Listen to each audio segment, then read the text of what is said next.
Guys who did something stupid for a girl. What did you do? A girl was leading me on, but also being obvious about it. I was stupidly believing I could change her ways and get her to actually date me. She had revealed she always wanted a giant teddy bear. So for her birthday or Valentine's Day, I bought a giant bear costume from Amazon and like 90 roses. The idea was one for every day I had known her.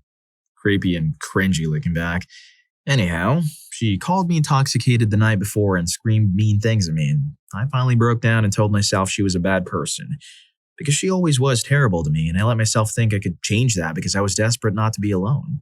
In the end, I created a sign that said, "Free bear hugs and roses for Valentine's," and wore the bear suit onto our college campus on Valentine's Day to give away all the roses. It made so many people happy that it was one of the best things I've ever done. So many hugs and girls were crying because they didn't have to feel so alone in a trashy commercialized holiday. It was cool. Plus, the football players all took a flower and hugged me, which was surprisingly wholesome. This is so awesome. What an amazing way to turn your personal pain and disappointment into a beautiful moment. Story 2. Do I have to pick just one thing? High school. I had a good job where I could work 40 hours a week and go to school, so I had a stupid amount of money and parents who, for some reason, didn't pay any attention to what I was doing with it. As a senior, I was dating a sophomore, and her mom told her, "It's not your prom, so I'm not paying for a dress and everything."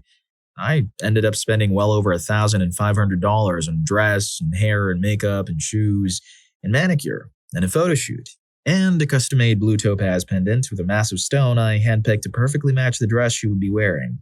Last time I saw that stone, it was on a chain around her best friend's neck after we broke up. College. Girlfriend of several months called me up and was sobbing incoherently. All I could make out between the gulps of breath and wailing was gone. Her grandmother was not well, and she and I would go visit her from time to time, so I assumed it was her grandmother that passed away. I threw my Xbox controller mid-game at my roommate, leapt to my feet and said, "Hey man, I have to go." Once I arrived at her apartment and calmed her down, I managed to ascertain that it was not her grandmother who had passed away, but her goldfish. She said she wanted to have a funeral for her fish. I was annoyed, but determined to compassionately help her cope because obviously that goldfish mattered to her. I recommended she go get cleaned up and take a hot shower to relax, and while she was in there, I called up a couple of my friends and some of her girlfriends. I had a buddy of mine go to the park at the small campus lake and dig a fish grave. I had her girlfriends take her out to lunch, then I got the floating carcass out of the bowl, wrapped it in toilet paper and placed it in a jewelry box coffin. We went and had a full fish funeral with music and people speaking and Psalm 23 by the lake. Afterward, when we were back at her apartment, she said, "I don't know why you did that. You should have just flushed it." We broke up a few weeks later.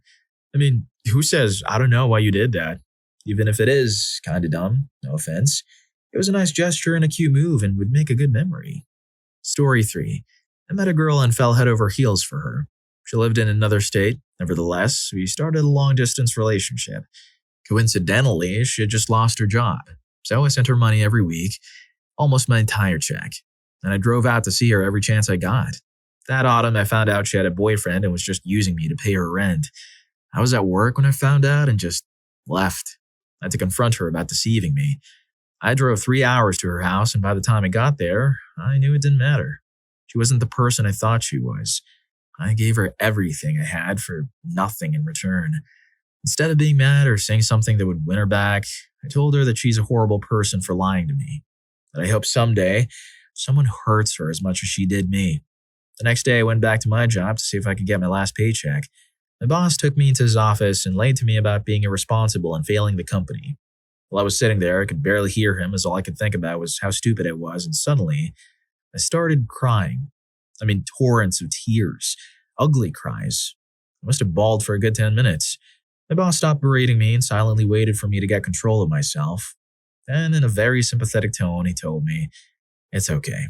I was in love like that once. We all do stupid things in the name of love. Try to learn from this. It may seem like the world is ending, but it's not. You'll be okay." Then he sent me back to work, stating that we never have to talk about it again. He was a good boss and a great guy. Story 4. I was so completely obsessed with a girl that I disregarded my own well-being and threw away any chance I had for success. We dated for 4 years while we were in school for architecture.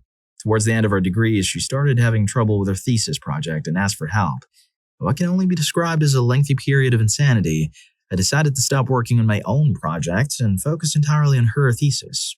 I did everything for her: designs, drawings, models, and write-ups. Her presentation went flawlessly, and she had the top grades in her class. As a result of staying up all night for weeks at a time and repeatedly delaying my own work, I failed most of my classes and dropped out of school. She was grateful and begged me to help her work on her master's degree as well. No problem. Got her straight A's and a brand new diploma to add to her collection. She dumped me on graduation day and immediately began a relationship with someone who understood the importance of self-respect. I'm not even mad. It was entirely my own doing, and I learned some valuable lessons. Really expensive mess up though. Cost me about 8 years of my life playing catch-up. Never put a school relationship before your own success. After I failed out of school, I tried to reapply to my architecture program that following year. I got a letter in the mail letting me know that my student loans were in default, and I wasn't eligible for any financial aid. The news was soul-crushing, and I really expected that my life was over. That's when I seriously considered ending it all as a way out. In the end, I spent about a year in a complete haze, unable to function properly, not eating and rarely leaving my bed. I ran out of savings, lost my apartment, and had to move back into my parents' house. The turning point for me was when I started speaking openly and honestly with my friends about what I was going through, and I credit them with pushing me in the right direction. I started researching about it and how to combat negative thoughts, and ultimately came to the conclusion that life is something I want to experience. Something interesting might happen eventually, even if things are bad right now. To move forward, I embraced the fact that I was at rock bottom and convinced myself that there was nothing more I could lose. While my past self was afraid of failure, the new me said, "Who cares? Let's do this." My mission in life became getting back into school, no matter the cost. So I applied to any job I could and was fortunate to be accepted at a landscape design company that needed a draftsman. After 4 years, working 9 hours a day at $12 to $16 an hour, I had managed to make enough consecutive payments on my old school loans that they were deemed rehabilitated. Please keep in mind that during this time I was able to live rent-free and had minimal payments to bear, so I was extremely fortunate during that time. The last step was signing up for classes in my old school and taking out new federal loans. Going back to school as an adult while working full-time is tough, but at the same time I feel there's no better way to do it. I had a new appreciation for my education, crushed my classes, and graduated within 2 years. I even managed to bring my grades up from a 2.7 to a 3.2 GPA. So that's the basic version of what happened. There's a ton of details I'm leaving out, but covers most of it. If anyone is going through something similar, just hang in there. There are ways to fix almost any issue if you make the difficult choice to work towards a solution. Start small, and don't get overwhelmed if you're years away from reaching your goals. Time will help heal your pain, and you will learn lessons along the way. Story 5. I've told the story before, but when I was about 8 years old, we took a field trip to the Field Museum here in Chicago. During our lunch break, I decided to wander off to the gift shop and see what they had. I had a huge crush on this girl named Victoria in my class, and I saw this ladybug ring for a couple of dollars. I knew she liked ladybugs, and I had money my parents gave me to buy something at the shop, so I decided to buy the ring and give it to her. I was really nervous and kept waiting for the right time to do it. I eventually decided to just go for it and walked up to her near the end of the trip. She was with some of her friends, which made me more nervous, but I found the courage to do it. She looked at the ring and laughed. Her friends joined her, and she then tossed the ring in the trash. I was completely devastated and tried hard to hold back my tears. Even though I'm over it now, that completely messed up my confidence with girls for a long time. Looking back, I may have embarrassed her by giving it to her in front of her friends, which is why she reacted that way. But whatever the case, it's probably the most embarrassing I've been in my life. Story 6. Dude, I knew his girlfriend of 3 months breaks up with him before studying abroad. He says they can go long distance. She says she wants to enjoy her time and doesn't want to date. She goes to Europe. He empties his bank account to buy a ticket to Europe. He shows up at her apartment. She had given out her address to get care packages from friends or family. She's shocked and freaked out to find him sitting by her front door. She flips out on him and tells him that he cannot stay with her.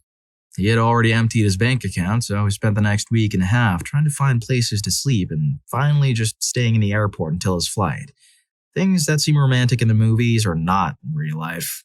Knew another dude that drove 14 hours to see his college girlfriend of 2 months at her family's house in New Orleans over fall break.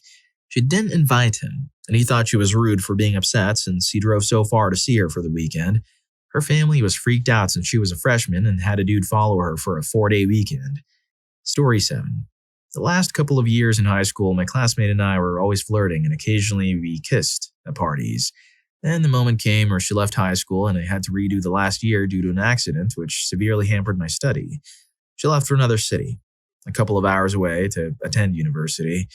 We promised we would stay in contact. After I rehabilitated for about 80% within 6 months, we agreed upon seeing each other in her city on a Saturday night. But she never turned up. I genuinely believed we both liked each other. Normally, I would immediately break off contact. However, this girl was different. Once or twice per year, we would stumble upon each other in her hometown. We both have moved away from our hometown, and we immediately hit it off with this obvious flirtatious behavior. This is continued by staying in contact by WhatsApp or text. After many tries, like mentioned above, I made the decision to stop all contact with her because it hurts every time. She didn't even react to it, by Facebook or text. It turned out she was very toxic, and I'm glad I don't speak to her anymore. As a lesson, anyone who blows off after driving hours to see them with no excuse, they're not good enough for you. Story 8. While this is a major event that kind of determined my standing in high school, it doesn't really count as something I did for her, but who cares? So it basically started off with basic stuff. I had a crush on this girl and I wanted to impress her, etc. Funny enough, my definition of impressing someone was making a fool out of myself. Classic, I know. But this one instance was when I took it too far and decided to pull an OG prank involving the pulling of a stool or a chair right as someone sat down. Unlucky for me that this someone was my crush. My dumb self thought it would be funny to pull her stool right as she sat down. Lo and behold, she fell, and it would have been great if she got up, laughed, etc. But no, she ended up fracturing her arm, and I was embarrassed. The following weeks that ensued were turmoil, and I got so much stuff for it. But it doesn't end there.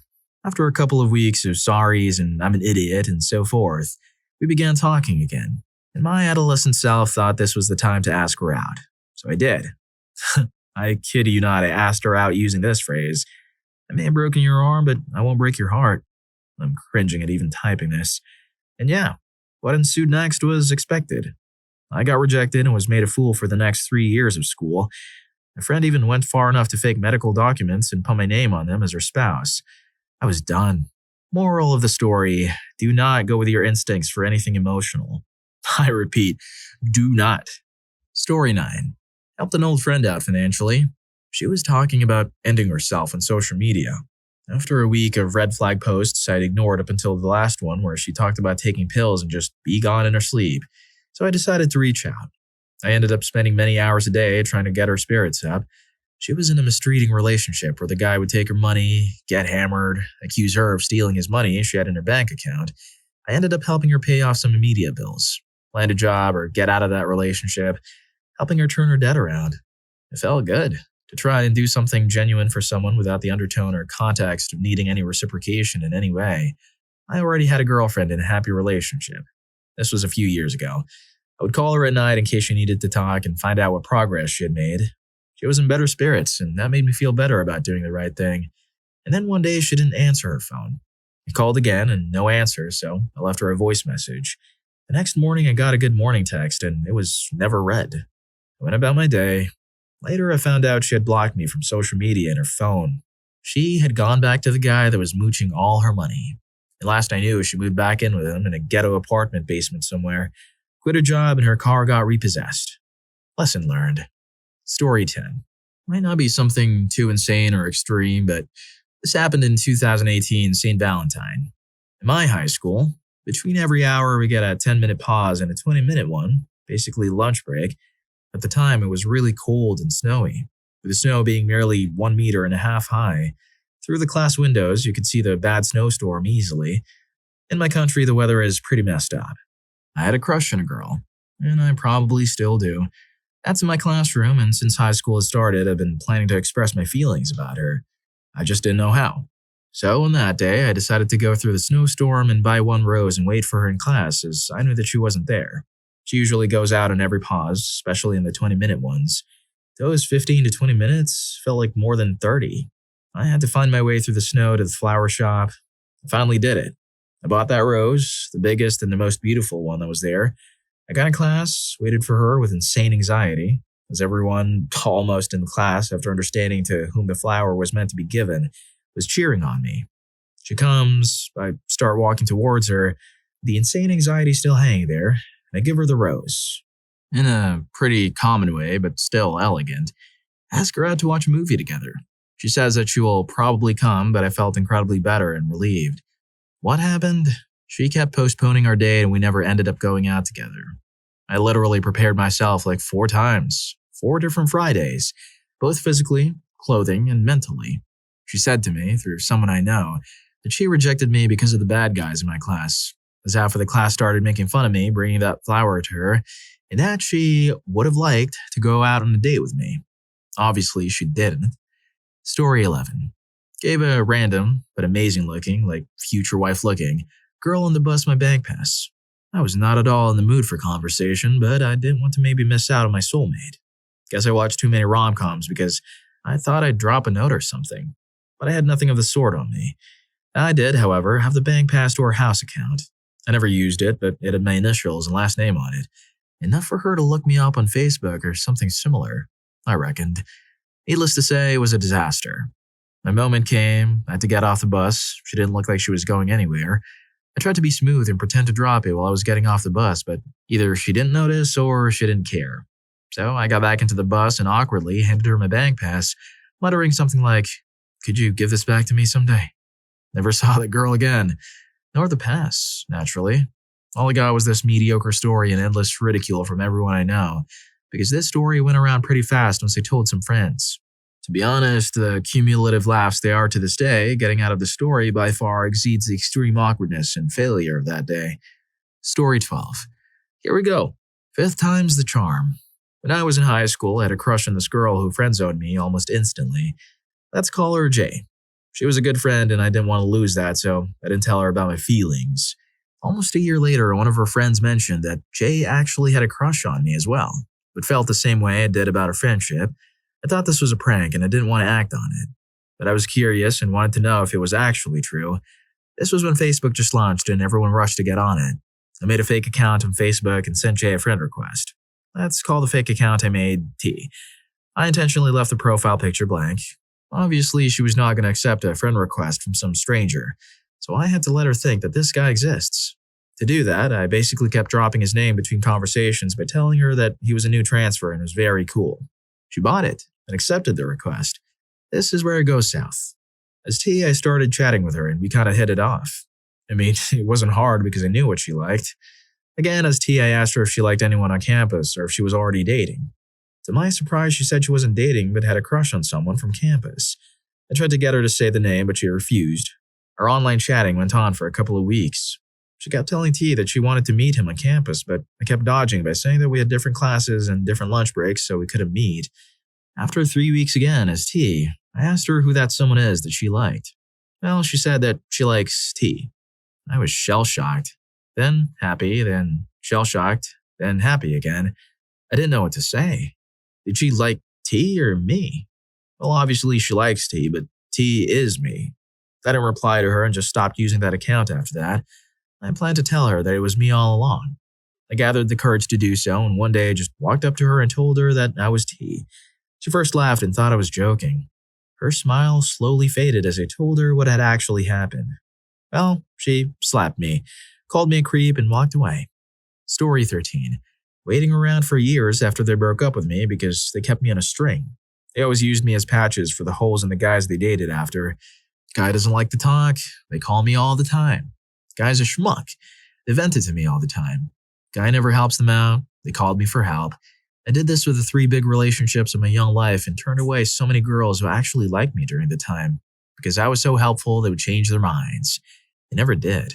Ultimately, I wasted many years, almost a third of my adult life, basically turning away or ignoring people who had genuine feelings for me because I didn't understand these relationships were over. And I was being used. And not in a malicious way, mind you. It's just that I was helping them be happy without them having to ever do the same for me. They used me like an antidepressant prescription. Why would they ever come back to me? They got everything out of me the same, whether in a committed relationship or just using me to glaze over the next guy's potholes. People, when a woman decides her relationship is over, Let go, or you will be dragged. You don't have to be a piece of trash about it. Just accept it. Don't linger. The moment I did this, I met and fell crazy in love with an awesome woman who stood by my side for the past 11 years. The best 11 years of my life. She's now my wife, and we have a perfect little angel of a son together. And she still makes every day awesome. When I met her, I nearly turned her away too. But a friend who saw things better than me put it in clear terms. I was sending away a potential new future, knocking on my door to hang on to one that was on its way elsewhere. Best advice I ever got. She changed my life. Story 14. In high school, this girl who I was close friends with, but also had a not-so-secret crush on, told me once how she really loved those huge 7-foot-tall teddy bears. So I told her one day I'd buy her one, and she laughed, writing it off as a joke.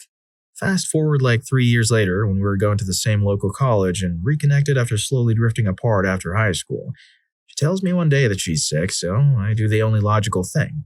Drive to Costco after class, drop $200 on that huge teddy bear, stuff it into the backseat of my tiny Honda Civic, drive incredibly dangerously since the bear is taking up my entire rear window, then show up at her front door. She says it feels too weird and romantic, given her past, me having that not-so-secret crush back in high school and her having to tell me multiple times that we're better off as friends. So I do the whole drive back and return the bear. Story 15. Hold my drink. All different girls. Bought her a set of tires. Hers were crazy unsafe. Bought her pawn stuff back out of the pawn shop because she missed it. $1,500. It was repawned in 2 weeks. Moved to Texas. Left Texas. Drove 14 hours through the night because she was really depressed and wanted a friend and no notice. Then I met my wife. I bring her flowers for no reason. I bring her chocolates for no reason. I refer to her strictly as hotness or smoking hotness at formal events. I tell her at least once a week that I respect her strength and power. I also tell her I'm grateful to have her be part of my life, and I a part of hers. I wash her nasty gym laundry. I vacuum. We try to have a fancy dinner out every payday. Sometimes that consists of Bob Evans. Lol. And the beat goes on. The best part is that all this stupid stuff leads to wisdom. And eventually grace. I can love my wife gracefully because of those mistakes and embarrassments made with those lesser bimbos whom I thought needed me. Because now I understand the difference between being needed and being wanted. Story 16. I ran away with her. It gets pretty wild, so strap in. We were in high school and I had just moved across the state, roughly 8 hours away. We were dating for roughly 2 years, so this was a heavy blow. The reason I put ran away in quotes is because we came back 2 days later, and I never actually planned on running away forever. My plan felt like a good one at the time, and I still think it would have worked if things didn't hit the fan like it did. I drove her around, heading towards California. My plan was to talk to her, really make her open her eyes and realize running away was foolish. But as I was driving, she texts all of her family saying that she's running away with me. She also grabs my phone to text my family for me, all while I obviously drive. Naturally, our parents flip. They call the cops, and because of laws and her parents, I'm technically kidnapping her.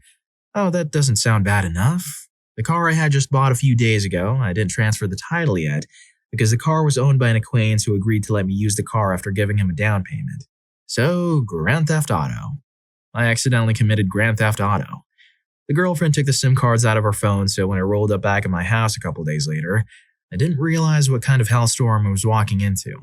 She did tell me that she told everyone we were running away, so stupid me decided to just leave the SIM cards out while we were heading back. Worst part, when I told my parents my intentions, they actually kinda understood and I didn't get in trouble. Like, at all. Which is absolutely crazy. Because my mom was the type that smashed my Xbox after not cleaning my room the first time she asked. Girlfriend got grounded for a very, very long time. Story 17. I intoxicatedly agreed to visit an aggressive dog she was dog sitting. We were in grad school and it belonged to her best friend a few apartments down. This was a dog that had a reputation of chasing strangers, especially men, out of the house. The dog knew the girl very well and was completely fine at that point, but struggled with new folks. So we're both hammered and expressing our mutual love of animals and talking about all of the pets we want to own one day. And she gets super excited and suggests we go visit this dog that she's dog sitting. Worth noting at this point that the girl has a background in behaviorism and can definitely handle herself around challenging animals. But I'm more of a hobbyist trainer and I'm nervous about the situation. So now I have a choice to make. To this day, I remember approaching the apartment's yard and being overtaken by a sense of calm. I had made peace with the fact that I was willing to roll the dice on a few bites for an opportunity to get to know this fine young woman a little better. She comes flying out the door with a dog and a leash, was dragging her toward me at a quick pace. I remember that I have made peace and confidently stride forward and offer the dog my hand. This time, fortune favors the bold and the dog loves me. We have a great time, all of which earns huge brownie points for my companion. That was almost 10 years ago now. Her and I have been inseparable since and are engaged to be married this fall. We own 2 dogs, 2 cats, and a turtle. After writing all of this out, I apologize because I'm realizing this was definitely not the dumbest thing I've ever done for a girl. It is, however, my favorite dumb thing I've done for a girl. Story 18. My time to shine. When I was in college, there was a bunch of us in an apartment and we got on the topic of this girl's pepper spray. Now for context, I had recently been told that someone had accidentally gotten a little of their pepper spray in their mouth and it wasn't that bad. So wanting to look big and strong or something, I volunteered to spray some in my mouth because how bad could it be? So I sprayed it directly into my mouth. Kids, don't do this at home. It was immediately the worst physical sensation I've ever felt. I could barely breathe. My whole face went numb and tears were streaming out of my eyes. I went outside in case I was going to make a mess and also because I was extremely embarrassed. She ended up coming out and spending time with me to make sure I was all right. So, boys and girls and all in between, I hope the lesson you got from this is to always check your facts before blindly believing information you heard as an offhand comment. Before demonstrating said knowledge in front of a cutie. Story 19. I almost got married. My last girlfriend was bipolar and pretty mistreating. She broke up with me on a weekly basis for no reason other than she enjoyed tormenting me. After we'd been dating a couple months, she broke up with me on Christmas Day morning at my mother's house because she was bored and got mad that I didn't want to skip out on Christmas lunch with my family. I told her how much I loved her and that I could see myself marrying her. She took that as a proposal, and I ended up spending the last $200 to my name and an engagement ring the following day. I had 54 cents left in my checking account and closed out my savings account. Fast forward a couple of weeks, and she decided she was going to leave me if I didn't agree to just get married in a courthouse. She kept saying she'd stop threatening to break up with me all the time if we were just married. So we got a marriage license. I had no idea before that it costs money to get a marriage license. She didn't have any friends because she was extremely good at burning bridges every time she got mad at someone. So I had to try to find someone to be the witness. None of my friends would do it. I even tried to get my sister to do it, and she got furious with me about the whole ordeal. So it never happened. We continued dating for a little over a year after that. My ex just filled out the marriage license herself and posted it to Facebook and pretended like we were actually married. Everyone I knew got mad at me. I started setting all the bridges on fire with my closest friends and my family. Eventually, I just got really tired of constantly fighting to keep her happy. I couldn't look myself in the mirror because I was so ashamed of how I treated everyone who loved me. When I quit playing her games, she started cheating on me. It eventually broke up for good on Valentine's Day after I walked in on her with her 40-year-old boyfriend in the apartment I paid for. We were 20 years old. I was paying for everything by maxing my student loans from college. That still took her 2 months to move out. The happy ending is that I managed to mend all the relationships I had with my friends and family, and I did finish my bachelor's degree in math and physics, and graduated with honors. I've been very single for 9 years now, but I at least respect myself now. Story 20. Me and my girlfriend split. I was devastated. I wrote down every lyric from Maroon 5, songs about Jane that made me think of her, and sent it to her in an email. Everyone she told thought I was a weirdo and she never spoke to me again. Next, there was a girl at school and I fancied her. Everyone in class told me if I asked her out in front of the class, she'd say yes. Of course, foolish romantic I am. I shouted out, "Laura, will you go out with me?" And she just said, no. And everyone started laughing. Next, there was another girl who I was madly in love with in high school. I watched too many romantic films and thought I needed to make a big move. I cycled to her house, rain beating down on me, pushing onward to finally make the declaration of love to the girl I'd had a crush on for years. Get to her house, knock on her door. Her mom answers. I ask to see her daughter. She comes to the door. I say boldly, "Kate, I really like you and have for ages. Will you be my girlfriend?" "No." I say, "Okay then," and leave and cycle home feeling crushed. Those are innocent days. In my adult days, my worst one was, "We need to break up. Marry me." What? No, it's too late. leave dejected and feeling like a total idiot. God, I look back at myself and wish I could slap myself. Yep, my love life has been an ongoing ridiculous cluster of hyper-romanticism and getting laughed at. On to my 30s. Story 21. Packed out of going into the army when I was a few weeks out from basic training. Declined the chance to go to the police academy after passing the written test. Moved nearly 600 miles away to a place I hated and knew no one. Worked 65 plus hours a week at a job I couldn't stand in order to pay the bills while she went to college full time. She had health issues the entire time we were together, ulcerative colitis. I did everything possible to support her and make her life as easy as it could be. She ended up having surgery to fix her issues, total colectomy, and spent about 6 months in the hospital due to complications. She got the lap band surgery at the same time as the other and lost about 80 pounds over the next year. After she graduated and started her teaching career, I was supposed to be able to go to college myself. What actually happened was after she graduated, she began cheating on me. She lost all of her weight, got unhealthy, and felt like she needed a fresh start. Told me I was a reminder of what her life was like before. Wasted 6 years of my 20s with her that I'll never get back. Moved in with my parents. I was never able to save money because she didn't work until the end, and started having health issues of my own. Diagnosed with multiple sclerosis not long after. It wasn't all bad though. I got a best friend out of it.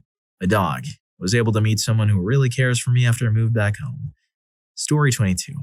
I'm late, so this is definitely going to get buried.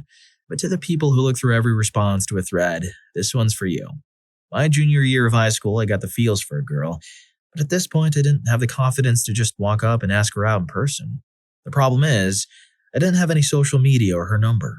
So as I'm thinking about what the hell I'm going to do, I remember that her email is one of those mass email lists from the school. I'm like, who cares? I found it and sent an email saying it's me and gave me a number saying I had to talk to her. About an hour later, she sent me a text asking what's up, and I just straight up went for it and said she was cool and if she wanted to go out sometime. The funny thing is, she said yes. And I was like, hell yes, this played off. And then 10 minutes later, she said, as friends, right? Maybe not the stupidest thing to go for a girl, but pretty bizarre. About a year later, we were hanging out with friends and I'd grown socially and me and her had laughed it off. So I shared that story with some of her friends. Unexpectedly, all of them, instead of making fun of me, they all gave me props saying it was a confident move. The girl commented saying, sometimes I think back to that and wonder what things could have been. And honestly, we could have been a power couple. I was already in another relationship at that point, so nothing ever came of it. But the moral of the story is, if all you have is an email or some other form of non-direct communication, it's probably not going to be the end of the world if you go for it. Story 23. Have you ever heard the saying that a boy will pull a girl's hair to get her to notice him? That was me once. Except I completely ruined my relationship with a group of friends that I had thought of as my family. There was a girl in middle school that I really liked but just didn't know it yet, and we really hated each other. That was until we were stuck together. So my school was really small, and instead of any school sports, they had mandatory ballroom dance class. Many people dreaded it, as we were angsty middle schoolers that had to actually touch the opposite gender. The only grades it was mandatory for were 5th and 8th. It was my first year doing it. I came to the school in 7th and went into 8th. So my classmates had about a year's head start, and some of them kept doing the program throughout their time at the school. This girl had been doing it since 4th grade, and she was the best in school. I, however, was terrible. I really couldn't do any of the moves at all, and I had to apologize multiple times to my partners for stepping on their feet. But there's a twist to the story. There was a competition involved in which the 12 best dancers in the class, 6 boys and 6 girls, went to compete against other schools in the program. So most of the selection was expected, but the dance teacher must have been off her rocker because she selected me to compete. The 12 of us went to the first rehearsal in school and we were paired up. I was paired up with this girl, the best dancer in the class, while I was the worst, and we hated each other. But over time, I got better and better at all the moves, and over time, we respected each other more and more until we were friends. It got to the point where we're the best in the competition and won the first round of said competition, where we were supposed to go to a place in Manhattan, New York to compete for the finals. I lived in Queens at the time. We kept practicing and having a growing respect for each other until the finals, but I wasn't staying in New York City for much longer, since I was moving literally right after the finals. I'd like to think that if the other people on our team were better, we would have won. But we lost. All of us went to a local pizza place to have dinner, feeling just a little deflated. But the night was young. Slowly but surely, more people kept leaving until there were just 4 people left sitting at a bar, playing pool and drinking soda while the other people's parents got hammered. My parents were out packing up for the move and they were picking me up at around midnight. It was me, 2 others, and the girl. We sat laughing and having fun, talking about the year and getting closer to each other. Then I had to leave. And it was when I was leaving that I realized I really liked my partner. But I had to go. But that isn't the end of the story. It's our first year of high school. The finals took place a week after 8th grade graduation. And it's spring break when I get an invitation for a reunion. And I was pumped because I really liked these people. And I considered them just short of family. So I come in for a day and immediately I'm causing problems for myself. I was being a schmuck to everyone. I don't even know why. But to this girl, I was just being mean. I called her a witch multiple times and called her ugly. I called her names like cow and witch. But after I left the party, I felt incredibly bad, but I was too much of a coward to march back over there and say it to her face. So I decided to apologize by phone. But she wanted nothing to do with me, and in the end, her mother called me to stop me from texting her anymore. And in the end, she blocked me out of her life for good, and so did many others because of it. I tried to reconnect, but it never went well. I learned that day to be a bit more honest with myself about how I feel and try to communicate those feelings into words for other people. I don't even know if I was trying to impress her. I think that I just wanted her attention. But either way, it was the first time in my life where I truly felt like the villain in someone else's story. Well, if you like these stories, here's more. YouTube thinks you're going to love this. Catch you in that video.